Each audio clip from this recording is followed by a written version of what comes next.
What's up guys, welcome back to another video here on Muddy Beard's 4x4. Today we are finally going over the coilover setup on my Jeep, so let's get started.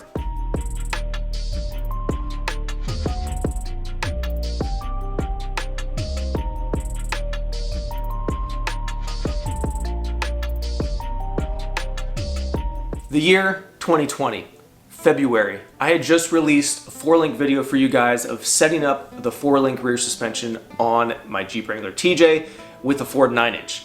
And I started filming the coilover install bump stops, completing the whole 4-link package. So I was building this for Easter Jeep Safari going to Moab in 2020, and I had realized that filming this and getting it completed and getting everything done and tested and making sure it is good to go before I go to all the way down to Moab with the family. We had plane tickets, we had hotels, we had everything booked already. Halfway through filming it, or less than halfway through filming it, that if I continued to film it, I would not get it done, because as some of you might not know, this filming, installing all this stuff, it takes a ton of time. And then coronavirus hit, everything got shut down, and the whole trip was canceled. So what we're gonna do is we're gonna go back in time, and I'm gonna show you some of the footage from getting this set up initially, and then we're gonna go over all of the setup as it currently is now, and I'll give you guys some measurements. And actually this is not attached, so don't be worried about it actually sitting on there. Don't worry about that.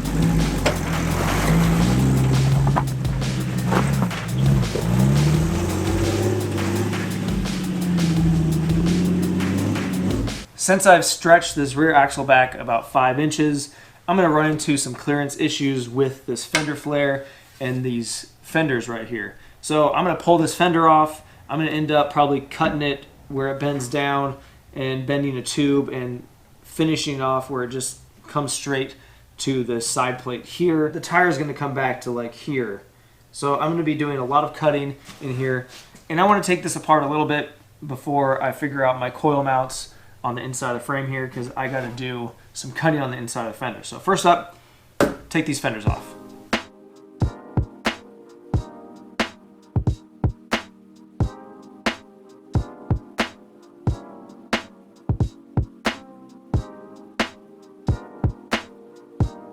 I have the coil tower held up here with the clamp on the frame. Got to figure out where you want to locate it that's best for you. For me, I already been messing with it. I have it about where I believe I want it, and I can put my shock up in here. This is just my old shock. It's just really long, so it worked out for me. Boom, right there. You need your tape measure, measuring all your mounting locations and points, forward, backwards. Just use my hammer, tap it to move it around where you want it to get it in that sweet spot for you. Next step is to mark the frame here, and obviously I have the frame supported on the back here, and I'm going to be cutting a big chunk out of the frame, so I'm going to have to rearrange my jack stands and figure out how to hold the weight of the Jeep on the front of the frame from where I'm cutting, because when I cut this chunk out, I don't want the frame to twist or bend because of the weight.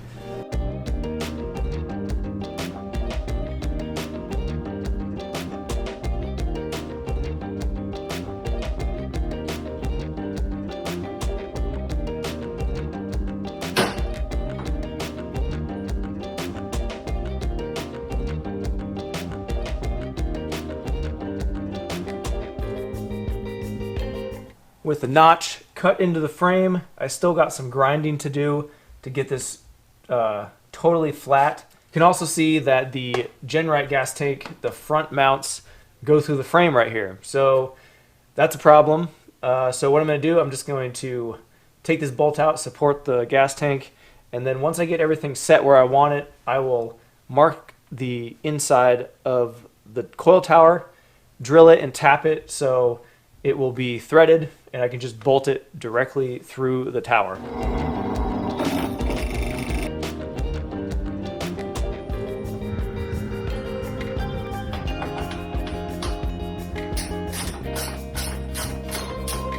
Okay, I've played with it a bunch. I got the coil tower exactly where I think that I want it.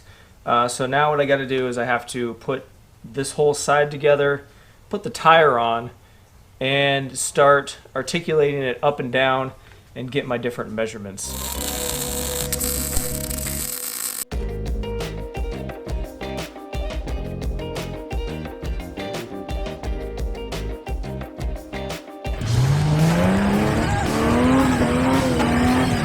Now before you get started, you're going to want to go to the manufacturer's website, find the compressed length and full extended length of the shock, coilover, or whatever you're using. That's going to give you your numbers that you're going to use in order to set up your shock mounts as far as on the axle side and on the frame side.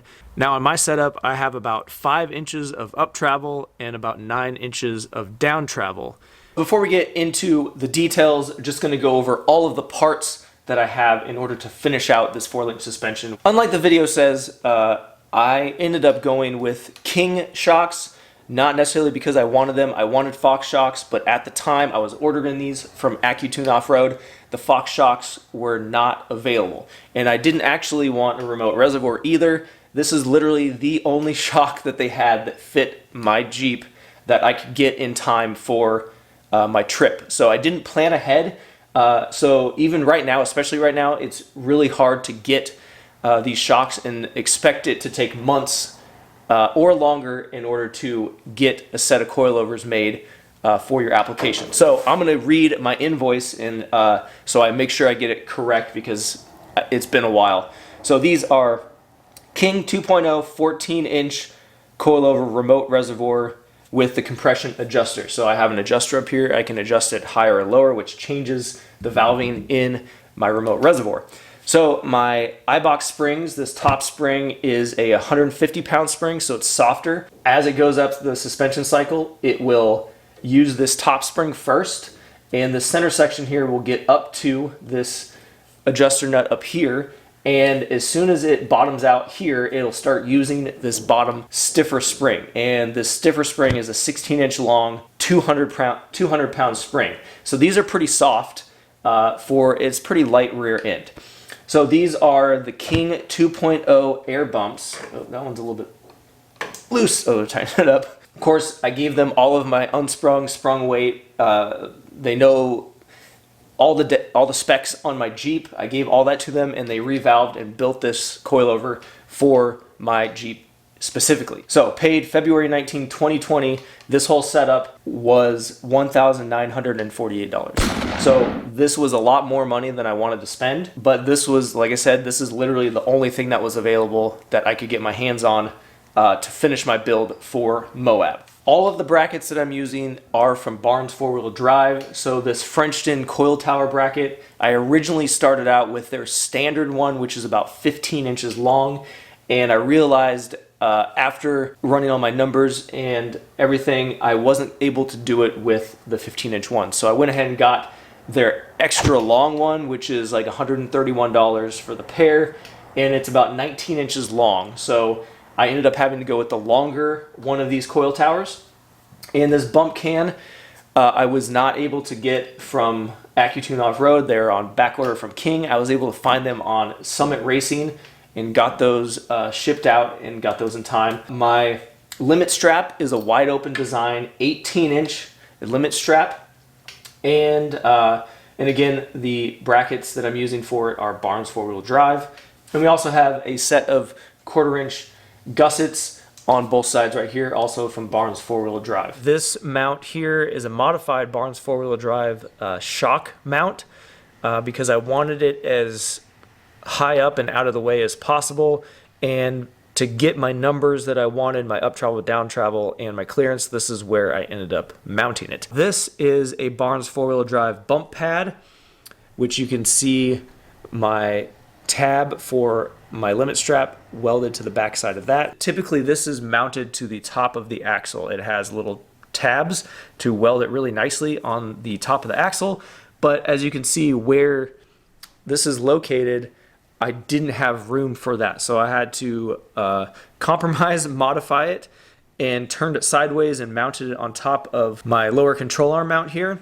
And then once you get your setup figured out where you want it, I had to build this tower. This is just 4x4 square tube, not tube, but, and then a 3/16 plate that I made on top of it that gave me the height that I needed in order to limit my travel and not bottom out my shock. And to mount my remote reservoir up here, this is a generic Fox Shock remote reservoir mount.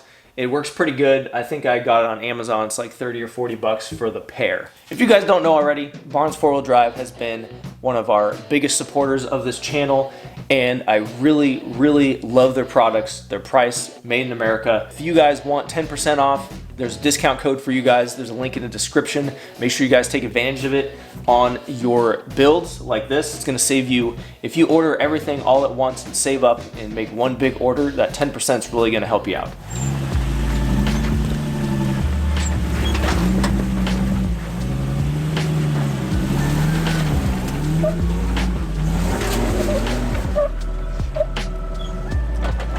Now, some of the resources that I used for setting up the coilovers and the 4-link suspension, I'll leave a link in the description, but crawlpedia.com is what I used for setting up my coilover. So when you first bolt these on, I bolted on with no springs on it. So just the shock, so it's super easy to go up and down so you can figure out your travel and figure out your bump stop. So preload is defined as with the shock completely fully extended, is this tight or not? So basically you're gonna loosen this upper adjuster until it is just barely snug, and then you're going to add preload to it, which depending on your vehicle, the weight, and how you want it set up, you make sure you have preload on it though.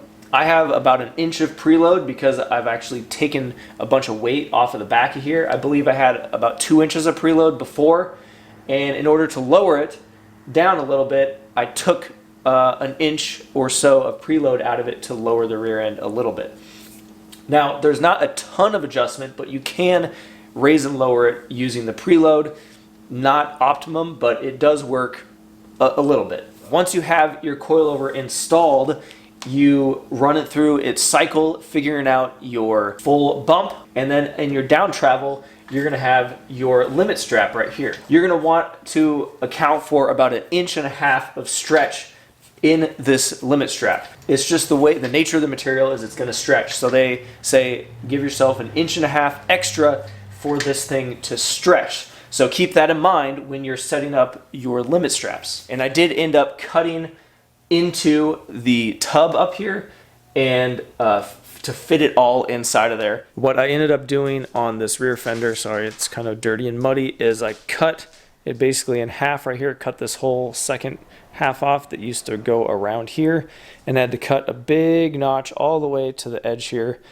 And then I took the very bottom half of this fender and spliced it onto this. Well, I hope that gives you a little bit more info and insight into my coilover setup, and I have used it. As you can tell, it's well loved and well used. I have been to Moab, I've been to all over the place, and I beat the crap out of it, and I absolutely love it. It's one of the best things that I've ever done on this Jeep besides the automatic transmission. So between this and the automatic transmission, this thing wheels so nice. And I wish I was able to give you guys an actual full how-to on how I installed this, but hopefully just this overview gives you kind of some ideas and a better idea of what you might want to do in yours. So if you guys like the video, make sure you give me a thumbs up, hit the subscribe button if you're not already a subscriber.